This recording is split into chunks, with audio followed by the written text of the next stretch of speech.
É muito grave.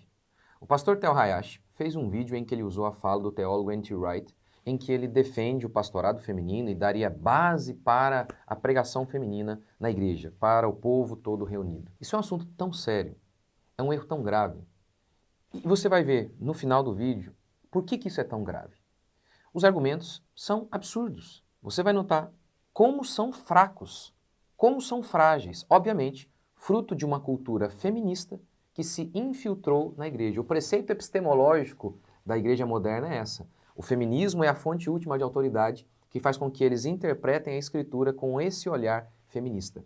Para aqueles que dizem, isso é bobeira, vai pregar o evangelho. Fique até o final para você entender que defender o pastorado feminino, não apenas o pastorado feminino, porque Paulo não proibiu apenas o pastorado feminino. Ele disse, não permito que exerçam autoridade de homem e que não ensinem. Não apenas o pastorado feminino, ele proíbe o pastorado feminino e também que ensinem. Vamos falar sobre isso e você vai ver quão grave isso é. Curta, comente, se inscreva, bora para mais um vídeo. Vamos lá, então o pastor Tel Hayashi publicou aqui no seu Instagram a fala do N.T. Wright, em que a base para ele defender o pastorado feminino e a pregação feminina na igreja é Romanos 16, um texto em que Paulo está fazendo saudação. Você vai ver como que é absurdo. É absurdo. Vamos lá. Gene is explosive.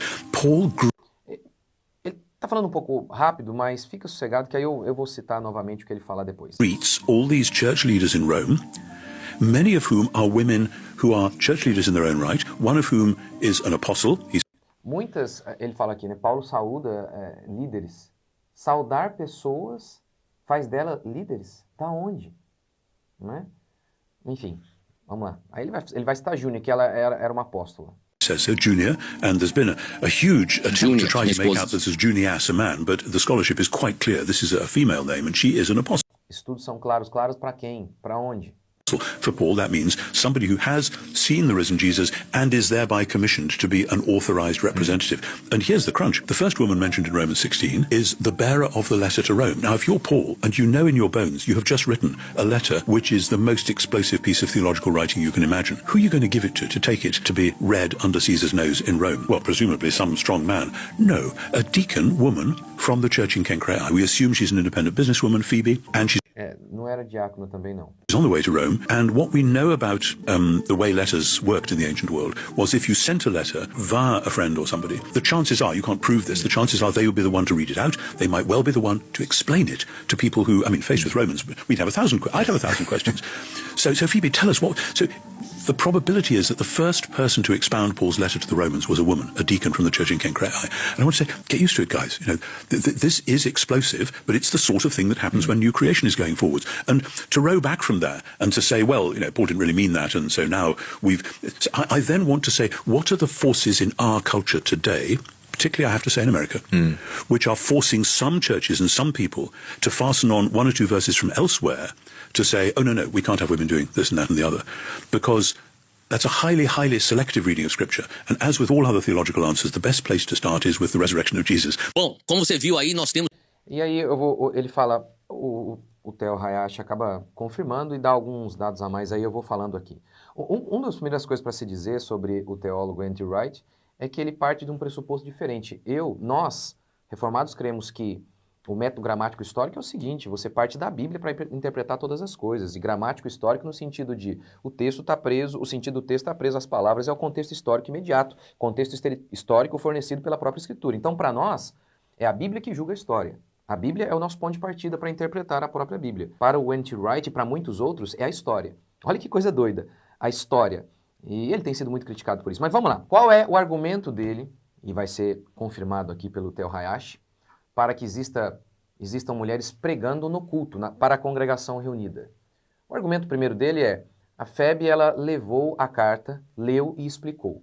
Logo, mulheres ensinam. Em Romanos 16, Paulo recomenda a irmã. Ora, em primeiro lugar, isso não prova necessariamente que ela de fato levou a carta. O R6 Pro, comentando essa passagem, diz assim, talvez Febe foi a portadora da carta de Paulo. Talvez. Mas, segundo, levar a carta, vamos supor que ela levou. Isso não prova que ela leu e explicou. Você precisaria de fontes extra-bíblicas para confirmar o texto. Olha, pelos estudos históricos vemos que era isso que acontecia. Tá vendo? Ele parte da história para interpretar a Bíblia. e não da Bíblia para interpretar a história. Para ele, a fonte última de autoridade se torna a história. Então você estabelece um pressuposto muito errado. A fonte de interpretação bíblica não é a própria Bíblia. Ela não é a Bíblia que é inerrante. Não. É a história que é imperfeita, que muda toda hora. Sim, escrita por ímpios, toda hora tem revisionismo. Essa história instável, escrita por ímpios, será o ponto de partida para interpretar a Escritura, infalível, palavra de Deus que não muda. E tem mais. Na própria fala ali do N.T. Wright, o que ele disse? Olha, isso aqui que eu estou falando, que, olha, ela leu e explicou, não tem como provar. Ou seja, a base dele para estabelecer o ministério feminino, como eles dizem, porque é óbvio que as mulheres têm, sim, trabalho e muito na igreja, mas não do jeito que eles estão falando aqui. A base dele para estabelecer as mulheres pregando na igreja. O pastorado feminino é um texto em que não há menção direta a isso, em que ele faz uma inferência, em que ele mesmo diz, não posso provar. Outra expressão que ele usou ali no vídeo. Olha, é provável. Pelo amor de Deus! E as ordens diretas proibindo? Nenhuma sacerdotisa no Antigo Testamento, presbíteros no Novo. Jesus escolheu apóstolos, nenhuma pastora até o advento do feminismo. Ou seja, nada de respaldo bíblico nem histórico. Nada. Simplesmente uma inferência que ele faz. É um absurdo. Segundo argumento dele. Não, Júnia, porque ali em Romanos 6, Paulo faz uma saudação a Júnia. Saudai a Andrônico e a Júnias, meus parentes e meus companheiros na prisão, os quais se distinguiram entre os apóstolos e que foram antes de mim em Cristo. Por conta desse texto eles dizem, tá vendo? Júnias era uma mulher e ela era apóstola. Wayne Grudem dá 3 respostas possíveis para este texto. Primeira possibilidade, o nome é masculino. Assim como há em português nomes próprios que são usados para ambos os sexos, no grego, esse nome poderia ser de homem ou de mulher. E é interessante porque até aqui no videozinho o reverendo Ageu cita uma frase do Nicodemos, em que ele cita um texto antigo que falava de um bispo chamado Júnior, que era um bispo, ou seja, homem. Segunda resposta. À luz da pesquisa recente na gramática grega, o versículo significa saudai a Andrônico e Júnia, bem conhecidos dos apóstolos. Ou seja, eles não são apóstolos, eles eram bem conhecidos entre os apóstolos. Terceira resposta. Aqui, como em outros lugares, a palavra apóstolo pode significar apenas mensageiros da igreja. Como, por exemplo, em 2 Coríntios 8:23. Se há alguma questão quanto a Tito, ele é meu companheiro e cooperador para convosco. Se há alguma questão quanto a nossos irmãos, eles são apóstolos, mensageiros das igrejas e glória de Cristo. Então, assim como a gente tem a palavra manga, que significa tanto uma fruta quanto uma parte da sua camisa, apóstolo também tem sentidos diversos. Mas Wright diz assim, quais são as forças na nossa cultura hoje que estão forçando algumas igrejas a se apegarem a 1 ou 2 versículos fazendo uma leitura seletiva? Leitura seletiva? Você tem passagens claras, simples e bem diretas. Os textos não são obscuros e de difícil interpretação. A não ser quando você está com os óculos do feminismo. Leiamos 1 Timóteo 2, 11 e 13. A mulher aprenda em silêncio com toda submissão, e não permita que a mulher ensine, nem exerça a autoridade de homem. Coisa aí que até reformados, pastores renomados aí, ignoram. Ser pastora não pode. Não, mas o texto vai além. Ele começa dizendo que nem ensine, porém em silêncio. Porque primeiro foi formado Adão, depois Eva. Qual é o argumento contra esse texto aqui? Isso aqui é daquela cultura, tinha um contexto cultural. O Hayashi diz, o contexto histórico é que falsos mestres estavam querendo transmitir seus ensinos por meio das mulheres. Por isso, Paulo pediu cautela com o ensino feminino. O problema desse argumento é que Paulo não remete à Ásia, nem à Grécia, para estabelecer o seu argumento. Ele remete ao Éden. Paulo dá a ordem e explica a ordem. Ele usa um porquê, uma conjunção explicativa, que visa explicar o que foi dito. Não permito que a mulher ensine. Por quê? Há falsos mestres tentando usar mulheres. Foi isso que Paulo disse? Não! Não permito porque primeiro foi formado Adão. Ou seja, não é uma questão cultural. É uma questão criacional. O modo que Deus criou cada um. Tem a ver com as funções que Deus delegou a cada um de nós. Somos diferentes. E note, daqui a pouquinho, esses pastores podem estar cometendo os mesmos erros que a igreja lá na Europa cometeu. Porque se não há diferença alguma entre nós, isso é um pulinho para dizer, por que não permitir o homossexualismo, não a doutrina trans? Somos iguais, não há diferença entre nós. Ou somos diferentes? Somos ou não, Theo?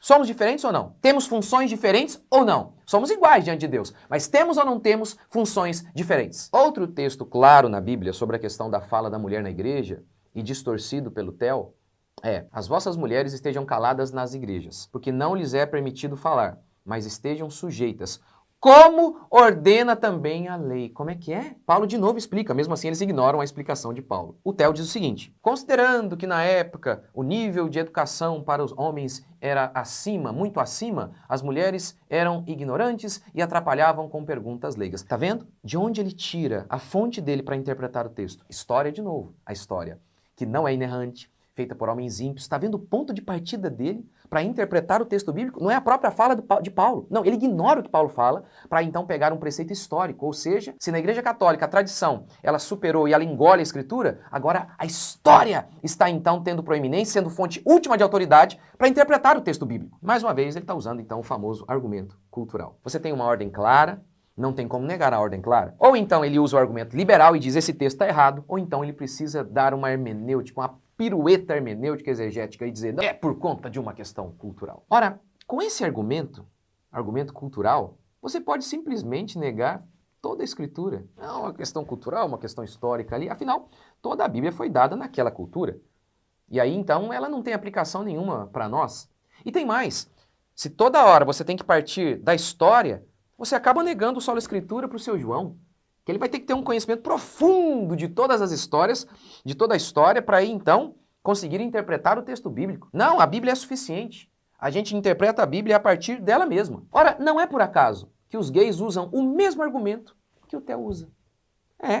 Eles dizem, não, tinha uma questão histórica envolvida, então por conta daquela questão histórica e cultural, Paulo proibiu, mas não é proibido mais. Por quê? Qual o argumento que eles usam? Histórico, cultural. Então a gente tem aqui um precedente absurdo. Parte-se da história falível para interpretar a Bíblia infalível. Como eu disse, na Igreja Católica, no dogma, a tradição está em pé de igualdade com a Escritura, mas como explica Bavinck, acabou-se que a tradição engoliu a Escritura. O mesmo acontece aqui. Tomando-se a história como ponto de partida para interpretar a Escritura, acabamos anulando a Escritura. A Bíblia é o ponto de partida para interpretar toda a realidade, inclusive a história. A história muda toda hora. Sim, o passado é fixo, mas a interpretação dele muda a toda hora. Vou te dar um exemplo. O Leandro Narlock, no seu livro, fala sobre a história de Nero, que Nero pôs fogo em Roma. Ele diz, provavelmente é mentira. Por muito tempo se acreditou nisso, e eu já ouvi pastores falando sobre isso, e ele diz, tudo indica hoje que tá errado isso aí. Então tá vendo? Olha aí, gente, a história, ela pode ser reinterpretada, algum dado ali, nossa, interpretamos de maneira errada. Aí você vai então da história, que não é conhecimento absoluto, não é 100% de certeza que está certo, partir disso como ponto de partida para interpretar a Escritura. Não, é a Bíblia a rainha de todos os saberes, inclusive da história. É a história que se submete à Escritura, e não é a Escritura que se submete à história. Exemplo, eu aprendi na escola o seguinte, portugueses eram maus e índios eram bons. Imagine se eu partisse desse pressuposto para interpretar a realidade e interpretar a própria Bíblia. Eu teria que revisionar a Bíblia, e é o que muitos fazem. Não! Mesmo sem ter outras fontes, eu falava, não, peraí, isso aí tá errado. Sabe por quê? Porque a minha Bíblia diz que todos são maus. O mundo não é dividido em classes, como Marx dividiu, não. O mundo é repleto de homens maus em todos os grupos. E justamente por isso, partindo da Bíblia para interpretar a história, eu descobri que os índios foram quem mais matou índios. Mingau, a palavra mingau tem origem tupinambá, porque os índios matavam seus inimigos e comiam suas vísceras. Os índios não viviam em harmonia com a natureza. Pelo contrário, os portugueses ensinaram técnicas de cultivo para eles que melhorou demais a vida deles e também o ambiente em que eles estavam. Portanto, interpretamos a proibição de Paulo aqui em Coríntios e em Timóteo à luz do próprio texto. E ele diz, fiquem em silêncio como o quê? A lei ordena. Ou seja, a proibição de Paulo não tem a ver com questão cultural. Ele não remete à cultura, à história, mas à lei. O Wright falou sobre forças culturais que levam a igreja a se apegarem a dois textos isolados. Primeiro, que ainda que fosse, os textos são claros. Segundo, não são isolados. Nós temos muito mais. No Antigo Testamento não há uma sacerdotisa. Há sacerdotes. Há sacerdotisas de Baal. No Novo Testamento, ao falar sobre as características exigidas para quem queria ser um presbítero, um pastor, uma delas é marido de uma só mulher. característica que não pode ser preenchida por uma mulher. E aqui você tem, gente, um texto descritivo, explícito, falando sobre as características. Não é um texto dúbio, que nem fala do assunto, que nem está tratando ali diretamente do assunto. Não, é um texto falando do assunto, a questão de quem pode ser pastor presbítero. E tem mais, nós temos também um fato histórico. Wayne Grudem mostra no seu livro Feminismo Evangélico que até 1850 não havia uma pastora sequer em todo o mundo. E olhe que coincidência! Até 1850 não havia uma pastora em todo o mundo. Mas em 1848, olha que coincidência, aconteceu a primeira reunião feminista em Seneca Falls. E pronto! Aí começaram a surgir algumas pastoras. E depois, em 1960, vem a segunda onda feminista. Aí, meu amigo, explode o número de pastoras. Oh, que coincidência! Surge o feminismo? Surge o pastorado feminino? Antes, essas passagens eram claras e não havia nenhuma polêmica em relação a essas ordens. Não permite que a mulher ensine e nem exerça a autoridade de homem. Mas aí surge o feminismo e pronto! Essas passagens se tornam, tão complexas. A questão cultural. Note o que diz a historiadora e deputada Ana Caroline Campagnolo, que atribuiu a uma feminista, Elizabeth Stanton, a ideia de pastorado feminino entrando na igreja. As primeiras insinuações e apologias ao sacerdócio feminino dentro das igrejas começaram justamente com essa mulher que, sem sombra de dúvidas, era antipática aos dogmas cristãos. Wright e Tell, quais são as forças culturais que fazem com que vocês ignorem ordens diretas da Bíblia, que ignorem o Antigo Testamento e a própria história? De fato, feminismo. O Tell cita mulheres que foram profetisas, tanto no Antigo quanto no Novo, para daí então justificar o ensino. Ora, Paulo não proibiu a profecia, que as mulheres profetizassem. Ele proibiu o ensino, pois são coisas distintas. Tanto que Paulo fala do dom de ensino e do dom de profecia. Se fossem a mesma coisa, não seria necessário distingui-los. Em Efésios, Paulo fala dos 5 ministérios: apóstolos, profetas, evangelistas, pastores e mestres. Ora, se mestre e profeta fosse a mesma coisa, não seria necessário distingui-los. O Tell cita Débora para justificar o pastorado ou o ensino feminino. Sim, ela era uma juíza, não uma pastora, não uma sacerdotisa, não uma pregadora dentro do templo. E mesmo assim foi a exceção. Tell cita Priscila, que ensinou com seu marido em casa a Apolo. Sim, sem problema algum. Há mulheres ensinando com seus maridos em casa. Há mulheres também falando de Jesus, falando do Evangelho, como por exemplo a samaritana, nas ruas, para todos. Como é ordem para pregar o Evangelho, é ordem para todo mundo. E há também as mulheres ensinando, na Bíblia, outras mulheres. Mulheres ensinando crianças, mulheres profetizando. Tudo isso as mulheres fazem. Mas Wayne Grudem diz, procure uma mulher pregando para a congregação reunida, tanto no Antigo Testamento quanto no Novo. Não há. Então vamos lá. Primeiro grande problema de tudo isso. Flerte com liberalismo teológico. A crença do liberalismo teológico é: a Bíblia tem erros. Wayne Grudem explica em seu livro que as primeiras igrejas a permitirem o pastorado feminino foram as igrejas liberais, ou seja, as igrejas que acreditavam que a Bíblia tem erro. Não por acaso, a maioria delas estão mortas. Ora, essa seria a única maneira lógica de defender o pastorado feminino. Porque não faz sentido lógico, com passagens tão claras. Tem que fazer uma pirueta exegética muito grande. Só faria sentido, não faz, mas só faria sentido defender o que eles defendem se você negar a Bíblia. Portanto, quem desobedece uma ordem clara da Escritura está sempre flertando com liberalismo. Primeiro eles falaram, olha, somos iguais. Não há diferença entre nós. Mulheres e homens podem ser pastores. E depois, essa igreja liberal lá na Europa disse, ei, somos iguais. Homens podem ser mulheres, mulheres podem ser homens. Somos iguais, não há diferença entre nós. Como é que vocês vão, de maneira racional, combater a ideologia de gênero que diz, nossa, não há diferença entre nós, não há diferença de função, somos idênticos. Se vocês já estão dizendo isso em relação às funções como pastor e pastora, que vocês dizem, não há diferença, somos iguais. É óbvio que somos. Somos iguais em valor. Mas somos ou não somos diferentes em função? Schaeffer argumentou que uma geração leva os cristãos a se desviar em apenas um ponto da fé. Em seguida, eles estarão se desviando em vários outros. É verdade. Primeiro, eles deixam o pastorado feminino. Foi assim na Europa. Depois, permitiram o homossexualismo. Afinal, o preceito é o mesmo. Não há diferença entre nós. Eu não estou profetizando. Isso aconteceu. É tipo 2 mais 2 dá 4. É o que costuma acontecer. Segundo problema aqui, usar a história como ponto de partida, como eu já disse. Nós cremos no método gramático histórico para interpretar a Bíblia, o que significa dizer que o texto tem apenas um sentido, aquele que foi expresso pelo autor aos seus ouvintes. E esse histórico aqui significa o quê? Gramático histórico. Ora, diante do contexto histórico que o próprio autor provê, que a própria Bíblia provê, se começarmos a tomar a história extra-bíblica como ponto de partida, estabeleceremos que a história tem proeminência sobre o texto. Estabeleceremos que teremos como fonte última de autoridade homens não inspirados. E pior, homens ímpios como ponto de partida para interpretar a santa palavra de Deus. Assim, perderemos o solo Escritura e ficaremos com o Escritura mais a história. E na prática, a história acaba por engolir a Escritura. A história tem sim a sua função importantíssima, mas debaixo da Escritura. A Escritura é quem interpreta a história, e não a história que interpreta a Escritura. A Bíblia é a verdade sobre tudo, e o ponto de partida para todos os saberes, incluindo a história. Terceiro problema. Se um pastor desobedece a uma ordem tão clara, se um pastor erra num texto tão simples, sim, não é polêmico. Paulo explica a causa e é muito simples. Se um pastor erra e desobedece em um texto tão simples, o que ele não faz com o restante da Escritura? Deixe seu comentário aqui, Deus abençoe e até o próximo vídeo.